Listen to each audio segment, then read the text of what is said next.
మాకు ఇల్లు అని కట్టామా లేకపోతే ఇక్కడ వేసి ఊరక నీళ్ళల్లో పెట్టి కట్టామా సార్? మాకు పిల్లలు ఉండారు, ఇల్లు అనేది ఉండాలనేగా సార్ మేము ఇచ్చింది.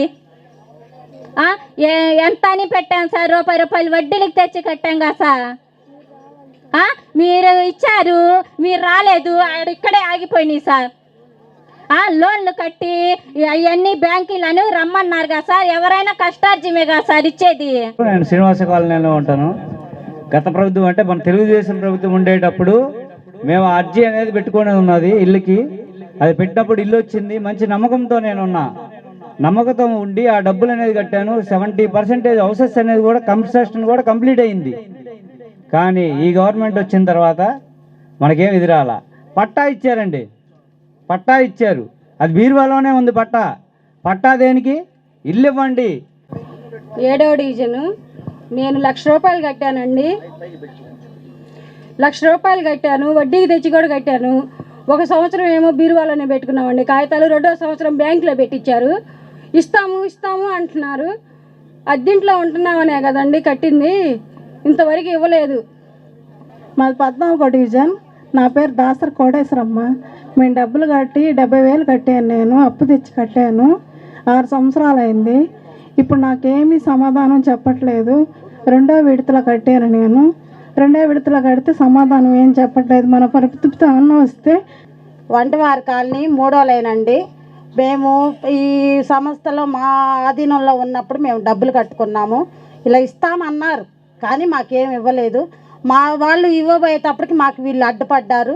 మాకు వాళ్ళు వచ్చేటప్పటికి వీళ్ళు మాకు ఈయటానికి ఆస్కారం లేకుండా చేశారు. మేమందరం కష్టపడి వంటవారి కాలనీ అంటే అందరికి తెలిసిన విషయమే, వంటలు చేసుకొని బతుకుతాము. అలాంటి వాళ్ళం కూడా 5 రూపాయలు 10 రూపాయలు వడ్డీలు తెచ్చుకొని కట్టుకున్న వాళ్ళని చాలామంది. కానీ వీళ్ళల్లో కొంతమంది తెచ్చుకున్నారు, కొంతమంది మా పార్టీ వచ్చినప్పుడు మాకు ఇచ్చిద్దని మేము తెచ్చుకోలేదు. అలాంటి సమయంలో కూడా ఈరోజు మా పార్టీ వచ్చిద్ది కూడా మాకు ఇస్తారు, మాకు ఆ నమ్మకం ఉంది. అందుకని మేము తెచ్చుకోలేదు. మా పార్టీ వాళ్ళు మాకు ఎప్పుడైనా ఇప్పిస్తారు, మాకు ఆ అభ్యంతరం ఏం లేదు. ఈ పట్టా ఇచ్చారండి, ఎందుకు ఉపయోగపడట్లేదు?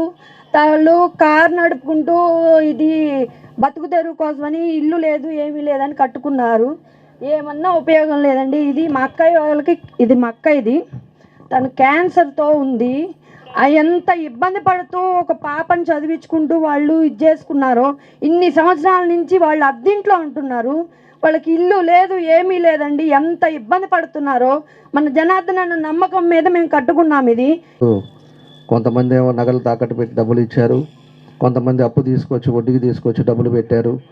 ఏదో ఒక సొంత కళ నెరవేరటానికి ఏదైతే పెట్టారో అవి కళ్ళ ముందు కనపడాలనే ఉద్దేశంతో ఈరోజు ఈ సమావేశం ఇక్కడ ఏర్పాటు చేశాం. దీనికి లబ్ధిదారులు వచ్చిన వాళ్ళందరికీ కూడా పేరు పేరున నా నమస్కారాలు తెలియజేస్తున్నాను. ఎందుకంటే మనం దగ్గర ఎప్పుడో పెట్టేవాళ్ళం, మీకు భరోసా ఇచ్చేవాళ్ళం.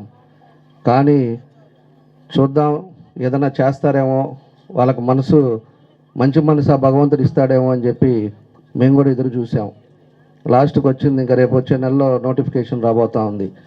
దానికోసం చూసిన తర్వాత ఈరోజు ఒకసారి వాళ్ళందరూ కూడా ఎంతోమంది, నేను ఎందుకంటే ఈ మధ్య డోర్ టు డోర్ తిరుగుతున్నప్పుడు చాలామంది కూడా మేము డబ్బులు కట్టామయ్యా మాకు ఇల్లు ఎట్లా అని చెప్పేసి కొంతమంది అడుగుతూ ఉన్నారు. దానికోసం అని చెప్పేసి ఒకసారి తెలియపరదాం, భరోసా ఇవ్వడానికి ఈరోజు ఈ కార్యక్రమాన్ని ఏర్పాటు చేశాం. దానికి అందరూ కూడా కమిటీలు వేసుకొని డివిజన్ మహిళలు కానీ పార్టీ వాళ్ళు కానీ అందరూ 2014-19 ఆ టైంలో మనం తెలంగాణ నుంచి బైఫర్కేట్ అయ్యాం. మన ఆంధ్రాకి సపరేట్ రాజధాని రావటం, మనం బయటికి రావటం, 16,000 కోట్ల లోటు బడ్జెట్ తోటి అటు తెలంగాణ స్టేట్ మనల్ని బయటికి పంపటం, ఇవన్నీ కూడా మీ అందరికి కూడా తెలిసిన విషయాలు. దానికోసం ఆ రోజు చంద్రబాబు నాయుడు గారు ఉండే బడ్జెట్లో ఇబ్బందులు ఉండే పరిస్థితుల్లో ఏదో విధంగా మన ప్రతి ఒక్కరికి ఇల్లు ఉండాలి అనే ఉద్దేశంతో మనం లేఅవుట్ పట్టాలు కానీ ఇవన్నీ కూడా ఇస్తే దానికంతా కూడా ఇబ్బందులు వస్తాయి. ఇప్పుడుండే ల్యాండ్ రేట్లు కూడా ఎక్కువగా ఉన్నాయి. దానికోసం మనం హౌసింగ్ కట్టించేసి హౌసింగ్ ద్వారా వాళ్ళ సొంత ఇల్లు వాళ్ళ కళ నెరవేర్చేటట్టు చేద్దాం. దాంట్లో మినిమమ్ ఎంత ఖర్చు అవుతుందో 3 లక్షలు ఖర్చు అయితే వాళ్ళు దానికి ఒక 50,000 1,00,000 రూపాయలు వాళ్ళది కూడా స్పాన్సర్ చేసే విధంగా ఇది సెంట్రల్ గవర్నమెంట్ స్కీమ్ ద్వారా ఈ టిట్కో హౌసెస్ను కూడా ఆ రోజు ముఖ్యమంత్రి గారు చంద్రబాబు నాయుడు గారు ఆ రోజు చేయడం జరిగింది. దానికోసమే మన రాష్ట్రంలో దగ్గర దగ్గర 3,20,000 ఇల్లుని మనకు అన్ని జిల్లాలలో కూడా మనకి శాంక్షన్ చేశారు. దాంతోపాటు దగ్గర దగ్గర 46,000 కోట్లని దానికి శాంక్షన్ 4,600 కోట్లని ఆ రోజు దీనికోసం అని చెప్పేసి టిట్కో ఇళ్ళ కోసం అని చెప్పి ఖర్చు పెట్టడం జరిగిందని చెప్పి కూడా మీకు తెలియజేస్తా ఉన్నా. దాని తర్వాత నేను మన దగ్గరికి వచ్చిన తర్వాత నేను అప్పుడుండే ప్రచారాలకు వచ్చినప్పుడు కానీ కొన్ని ఏరియాలకు వచ్చినప్పుడు కానీ మేము 3,000కి 4,000కి 5,000కి బాడుగులు కొంటున్నాం, మాకు ఎక్కడో అక్కడ స్థలం ఇప్పిండి అని చెప్పి చాలామంది కూడా ఆ రోజు అడగటం జరిగింది. దాని తర్వాత నేను కూడా మన చంద్రబాబు నాయుడు గారితో మాట్లాడి అప్పుడు సెంట్రల్ గవర్నమెంట్ వెంకయ్యనాయుడు గారు ఉంటే ఆయనతో కూడా మాట్లాడి దగ్గర దగ్గర 16,000 ఇళ్ళు మన ఒంగోలు హెడ్ క్వార్టర్ మనకి చేయటం జరిగిందని చెప్పి కూడా మేము తెలియజేస్తూ ఉన్నాం. దాని తర్వాత మనకి ల్యాండ్ లేదు, ఇది ఒక్కటే 1,500 ఎకరాలు 15 ఎకరాలు దీనికి ఒక్కటే మనకి గవర్నమెంట్ ల్యాండ్ ఉంది. ఆ తర్వాత ఒక 50 ఎకరాలు కొప్పోల దగ్గర అక్కడ తీసుకున్నాం. తర్వాత 80 ఎకరాలు కొప్పోల దగ్గరే దాన్ని కూడా అలాట్ చేయడానికి దాన్ని కూడా అగ్రిమెంట్లు వేసి దాన్ని కూడా తీసుకోవాలని చెప్పేసి దాన్ని కూడా ముందుకు తీసుకెళ్ళాం.